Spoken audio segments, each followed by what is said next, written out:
बहुत तेज ठंड लग रही है ना दीदी।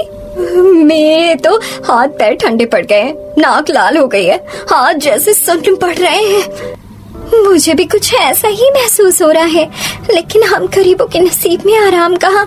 काम तो करना ही होगा, कुछ भी हो जाए। क्यों? सही कह रही हो, चलो जल्दी उठते हैं। अब बिस्तर से नहीं उठे तो सासू माँ का तो पता नहीं, दादी जी खटिया खड़ी कर बिस्तर गोल कर देंगी। हाँ सही कह रही हो, उठो और दादी के लिए पानी गर्म कर दो। पहले दादी को उठते ही गर्म पानी पीने के लिए चाहिए। मैं कर दे रही हूँ। कावेरी बिस्तर से निकलकर पतीले में पानी लेकर चूल्हा जलाने लगती है, लेकिन उससे सारी लकड़ियाँ भीगी हुई थी, एक भी लकड़ी नहीं जल रही थी। क्या हुआ बहू, सुबह सुबह लकड़ियों से क्यों झगड़ रही है? इन्होंने तेरा क्या बिगाड़ दिया? कब से लकड़ियाँ जला रही हूँ, जल ही नहीं रही। माँ जी तो आप ही बताओ क्या करूँ?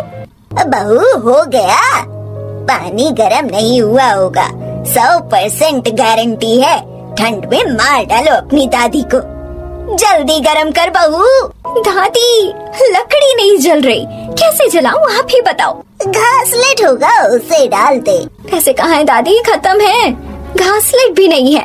बहू कुछ प्लास्टिक जलाकर लकड़ी के ऊपर रख और फिर जल जाएगी। ठीक है पापा जी।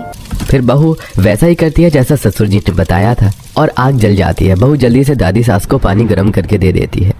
बहू गर्म पानी पीने के बाद भी ठंड लग रही है। आजकल तो ठंड से दिमाग खराब हो गया है। पता है पापा, रामविलास काका है ना, उनके पापा 70 साल के हो गए थे। ठंड के कारण उनकी मृत्यु हो गई। बेचारे उनके घर में सभी बहुत दुखी है। ये ठंड भी अलग मुसीबत है, न चैन से जीने देती है न सोने, और जब सुलाती है तो एकदम से ही सुला देती है।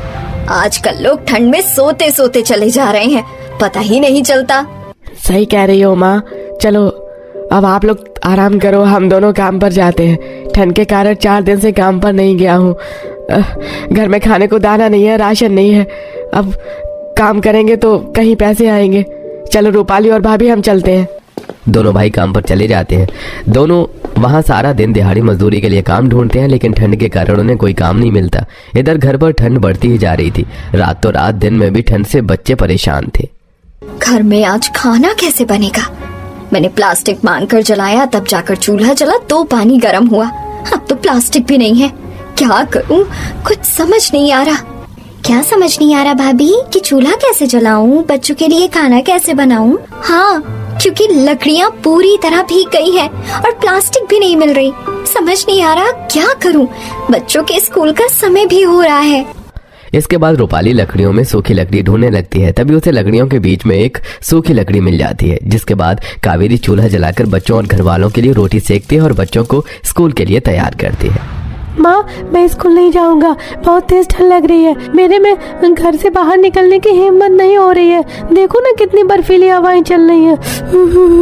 छी, छी। मम्मी सर्दी लग रही है, मत भेजो ना स्कूल। तुम दोनों चुपचाप स्कूल जाओ। अब एक शब्द नहीं निकलना चाहिए मुझसे। मैं बार बार तुम दोनों के मुंह से स्कूल के लिए ना नहीं सुनना चाहती। स्कूल में हम पैसे देते हैं, फ्री में नहीं भेजते। कावेरी की ये बात सुनकर दोनों बच्चे शांत हो जाते हैं। ऐसे ही दिन बीत रहे थे। कावेरी और रूपाली दोनों बहुएं एक छोटे से झोपड़ी में अपने परिवार के साथ रहती थी, जहाँ उन्हें रोजाना बहुत सारी परेशानियों का सामना करना पड़ रहा था। बहू ठंड से पूरी कमर और गर्दन में जकड़न आ गई है। तेरे ससुर जी को बुखार आ रहा है। आजकल पता नहीं ठंड इतनी ज्यादा है कि कुछ समझ ही नहीं आ रहा है। बिस्तर से बाहर निकलने का मन भी नहीं करता, वरना देखो ना, कभी दांत में दर्द हो रहा है तो कभी घुटनों में।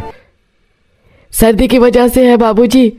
सुबह की तरह अभी भी खाना नहीं बनाया है या बन गया है? पानीदार दाल खिचड़ी बनी है।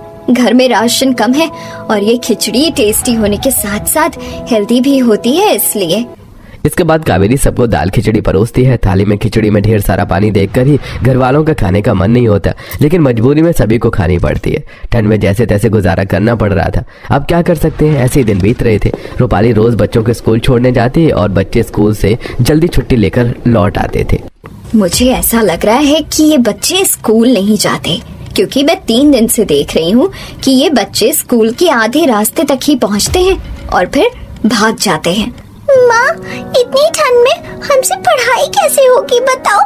पूरी स्वेटर फट चुकी है और नई स्वेटर के बिना स्कूल में बच्चों को एंट्री नहीं मिलने वाली। दोनों माएं बहुत ज्यादा परेशान हो जाती हैं। मुझे तो समझ नहीं आता कि तो विमला, जमींदार साहब की दोनों बेटियां कैसी लग रही हैं? बिल्कुल लक्ष्मी और सरस्वती की मूर्त। आजकल की शहर की लड़कियों की तरह मुंह पर पुट्टी नहीं थोपी है, फिर भी देखो चेहरा कैसे दमक रहा है। सही कह रही है तू, इसे कहते हैं सोने पर सुहागा। भगवान ने फुर्सत में बनाया है इनको। वो शहर वाली तो आटा लगाकर गोरी बनती है, नजर ना लगे मेरी बच्चियों को। काकी आप भी ना। काकी, मेकअप तो हमें भी करना आता है, लेकिन जो नेचुरल ब्यूटी है ना, वही ज्यादा अच्छी लगती है। अरे सुना तुमने, ये है मेरे घर की संस्कार वाली बेटियां। मुझे यकीन है जिस घर में ये जाएंगी वहाँ स्वर्ग बना देगी। शहर के एक बड़े घर के कमरे में कपड़े और मेकअप का सामान बिखरा है। नताशा और तान्या शीशे के सामने खड़े होकर मेकअप कर रही हैं। नीचे से मम्मी पापा की चिल्लाने की आवाजें आ रही हैं। नताशा, तान्या, अरे नीचे आ जाओ महारानियों। पार्टी खत्म होने के बाद आ जाओगी क्या? 2 घंटे हो गए हैं। मैगी भी 2 मिनट में बन जाती है, पर तुम्हारा मेकअप अभी तक खत्म नहीं होता। ओह गॉड मॉम, चिल करो ना, आर्ट को टाइम लगता है। तान्या देख तो मॉम, तान्या देख तो मेरा आईलाइनर ठीक है ना? परफेक्ट दीदी, बस ये लिपस्टिक थोड़ी और डार्क कर लूं। वो शर्मा आंटी की लड़की को जलाना भी तो है। हम दोनों आज पार्टी में पटाखा लगेंगे। दोनों तैयार होकर सीढ़ियों से नीचे उतरती हैं। उन्होंने बहुत ज्यादा मेकअप किया हुआ था। ये भगवान बचाओ। ओ स्त्री खलाना। अरे दीदी, ये क्या हाल बना लिया? अरे हम शर्मा अंकल की एनिवर्सरी में जा रहे हैं या हेलोवीन पार्टी में? अरे बच्चे डर के मारे सूसू कर देंगे तुम्हें देखकर। शट अप भाई, तुझे फैशन की ABCD भी नहीं पता। इसे HD मेकअप कहते हैं। मॉम देखो ना इसे, हम इतनी मेहनत से तैयार होकर आए हैं और ये जल रहा है। चलो अब। पार्टी में जब ये पहुंचती हैं सब लोग इनको ही देखते हैं। देखो ना, सब हमें ही देख रहे हैं। हम सबसे ब्यूटीफुल लग रहे हैं ना, इसलिए। अरे जब बाजार में जोकर निकलता है ना, तो सब लोग उसको ऐसे ही देखते हैं। शट अप भाई। कावेरी देवी के घर में किटी पार्टी चल रही है। सुनो, मैंने तो फैसला कर लिया है। महंगाई का जमाना है, अलग अलग शादी करके क्यों पैसा फूकना। मैं तो अपने चारों बेटों की शादी एक ही मंडप में एक ही दिन करवाऊंगी। अरे वाह कावेरी, दिमाग तो तू बनियों वाला पाई है।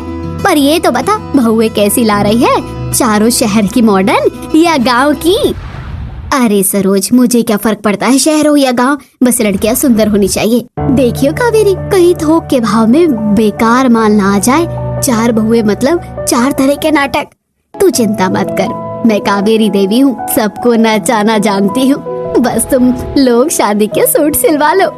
कावेरी और हरिशंकर हॉल में बैठे हैं। पंडित जी ने उनको 4 लड़कियों की फोटो दिखाई है। जजमान देखिए जरा, जैसा मांगा था वैसा ही माल मतलब रिश्ता है। ये 2 शहर के बड़े सेठ की छोरियां हैं और ये 2 गांव के छोटे जमींदार की लाडली छोरियां हैं। हाय पंडित जी, ये दोनों तो हीरोइन लग रही है। रूप रंग देखो इनका। अरे भाग्यवान, जरा इन्हें भी तो देख लो, कितनी भोली और अच्छी लाग रही हैं। चेहरे पर मासूमियत है, घर बसाने वाली है। हाँ जी, ये दोनों भी अच्छी लग रही हैं। अरे तो फिर मैं रिश्ता पक्का करवा दूं? हाँ हाँ, रिश्ता पक्का कर दीजिए। समय बीतता है। स्टेज पर 4 जोड़े बैठे हैं। नताशा और तान्या बहुत मेकअप किया है, वहीं गौरी और मीरा नॉर्मल मेकअप किया है। अरे सरला, जरा उन दोनों को तो देख, ऐसा लग रहा है ऐसे एशियन पेंट की बाल्टी में मुंह डुबो कर आई हो। लाइट पड़ रही है तो आंखें चुंदी आ रही हैं। और वो देख, गांव वाले दोनों बिल्कुल 24 कैरेट का असली सोना लग रही हैं। सही कह रही है बहन, वो 2 तो प्लास्टिक की गुड़िया लग रही हैं, जो अभी पिघल जाएंगी। कावेरी की तो मती मारी गई है, जो ऐसी चमकीली परियां ले आई। तान्या देख रही है, सब हमें ही देख रहे हैं। वो आंटी तो पलक भी नहीं चिपका रही है। I think they are jealous of our beauty. इन्होंने इतना क्लासिक मेकअप देखा ही कहाँ होगा। Exactly दीदी। वहीं पास में हरिशंकर जी और कावेरी देवी खड़े हैं और बातें कर रहे हैं। कावेरी, सच कहूँ तो मेरा मन गवाही नहीं दे रहा। तुमने विदाई के वक्त गौर किया? वो नताशा और तान्या, उनकी आंखों में आंसू की एक बूंद तक नहीं थी, उल्टे अपनी सहेली से फुसफुसाकर बातें कर रही थी। यार रो ना मत, वरना ये मेकअप बह जाएगा तो हम मंजुल क्या लगेंगे। और उधर उन गांव वाली बच्चियों को देखो। अरे गौरी और मीरा अपने माँ बाप से लिपटकर फूट फूट कर रो रही थी। अरे आप भी ना हर बात का राई का पहाड़ बना देते हैं। वो पत्थर दिल नहीं है, बस थोड़ी मॉडर्न है, प्रैक्टिकल है। अब आप ही सोचिए, इतनी महंगी पार्लर वाली से तैयार होकर आई थी, भरी महफिल में रो धोकर अपना मेकअप काला कर लेती और भूत बन जाती तो अच्छा लगता क्या? अगली सुबह गौरी मीरा किचन में साड़ी में काम कर रही हैं। उन्होंने बहुत लाइट मेकअप किया है। देख रही है मीरा, शादी को एक भी दिन नहीं हुआ और हमारे पति शहर जा रहे हैं आज ही। हाँ दीदी, मुझे भी बहुत दुख हो रहा है, लेकिन हम कर भी क्या सकते हैं। तभी नताशा तान्या बहुत मेकअप करके शॉर्ट ड्रेस पहनकर किचन में जाती हैं। ओह गॉड, यहाँ तो भट्टी चल रही है मम्मी जी। एसी नहीं है, मेरा फाउंडेशन मेल्ट हो रहा है। तान्या, मेरा फेस ठीक है ना? दीदी, मेरी लिपस्टिक ठीक है ना? लो, मसाला डाल दिया। अब बस कुकिंग वाली सेल्फी ले लो। दीदी, वो मसाला नहीं, पिसी चीनी थी। आपने आलू गोभी में चीनी डाल दी। एक्सक्यूज मी, मुझे मत सिखाओ, ये कैटरीना की रेसिपी है, स्वीट एंड स्पाइसी। खाना बनने के बाद सबको सर्वे किया जाता है। थो, ये क्या है? खीर जलकर राख कर दी और सब्जी मीठी, सत्यानाश कर दिया। माँ जी, मैंने कढ़ी चावल बनाए थे, आप ये खा लीजिए। वाह, आत्मा तृप्त हो गई। तुम दोनों महारानी हो। अगर मेकअप से ज्यादा ध्यान खाने पर दिया होता तो अच्छा बनता। शाम को मुंह दिखाई की रस्म होती है। मोहल्ले की सारी औरतें जमा हैं। गौरी और मीरा ने सुंदर बनारसी साड़ियां पहनी हैं। तभी नताशा और तान्या सीढ़ियों से उतरती हैं। उन्होंने गाउन पहने हैं जो काफी फैंसी हैं। मेकअप ऐसा है जैसे किसी डिस्को में जा रही हो। हाय दैया कावेरी। आपके बार बार दरवाजे पर देखने से मनीष और यश 7 समंदर पार से जल्दी तो नहीं आ जाएंगे। तभी हाथों में बैग्स लिए हुए यश और मनीष आ जाते हैं और सुमित्रा आरती की थाली लिए हुए आंसू भरी आंखों के साथ उनका स्वागत करती है। पूरे 5 साल बाद तुम दोनों को देख रही हूँ। सिर्फ मेरा दिल ही जानता है कि इतने साल मैंने तुम दोनों के बगैर कैसे बिताया है। अब मैं तुम्हें कहीं नहीं जाने दूंगी। ठीक है मेरी प्यारी माँ, अब जल्दी से हमें अंदर तो आने दो, भूख लगी है। तुम दोनों हाथ मुंह धो लो, मैं खाना लगाती हूँ। फिर सभी साथ बैठकर खाना खाते हैं। आज 5 सालों के बाद तुम्हारे हाथ का बना खाना खा रहे हैं। माँ, पता है, माँ विदेश जाने के बाद हमने हर रोज आपके हाथों का खाना बहुत मिस किया है। मेहर, यश, मैंने और तुम्हारी माँ ने तुम दोनों भाई की शादी तय कर दी है। ये रही तस्वीर। जैसे ही दोनों तस्वीर देखते हैं तो उसमें काली लड़कियां देखकर वो चिढ़कर कहते हैं, माँ, क्या आपको मेरी और छोटे की शादी के लिए ये काली कलूटी लड़कियां ही पसंद आई थी? हमें ये शादी नहीं करनी। यश, ये तू क्या कह रहा है? जानता भी है हम रिश्ता पक्का कर चुके हैं और शादी के कार्ड भी छप चुके हैं। और बेटा, इंसान की खूबसूरती उसके रूप से नहीं, गुणों से होती है। अपनी माँ के लिए ये शादी कर लो। सुमित्रा के बार बार कहने पर यश और मिहिर शादी के लिए मान जाते हैं। अब मेघा और अर्पिता से उनकी शादी हो जाती है। हर लड़की की तरह वो दोनों भी अपनी आंखों में हजारों सपने सजाए ससुराल आती हैं। अर्पिता बहू, मेघा बहू, इस कलश को गिराकर अंदर आ जाओ। बेचारी दोनों काली बहुएं कई सारे अरमान सजाए सुहाग की सेज पर बैठी रात भर अपने पतियों के आने का इंतजार करती हैं। वहीं दोनों भाई आपस में प्लान बना रहे होते हैं। यस भैया, मैं तो अपनी काली कलूटी बैंगन लोटी बीवी के साथ बिल्कुल भी नहीं रहने वाला, इसलिए मैंने वीजा बनवा लिया है। मैं लंदन चला जाऊंगा। ओके छोटे, मैं भी तेरे साथ चलूंगा। सुबह होने पर दोनों अपने कमरे में आते हैं। यश जी, कल हमारी सुहागरात थी, आप रात भर कहाँ थे? तू होती कौन है मुझसे ये सवाल पूछने वाली? और कैसी सुहागरात, कौन सी सुहागरात, जब मैं तुझे अपनी पत्नी मानता ही नहीं।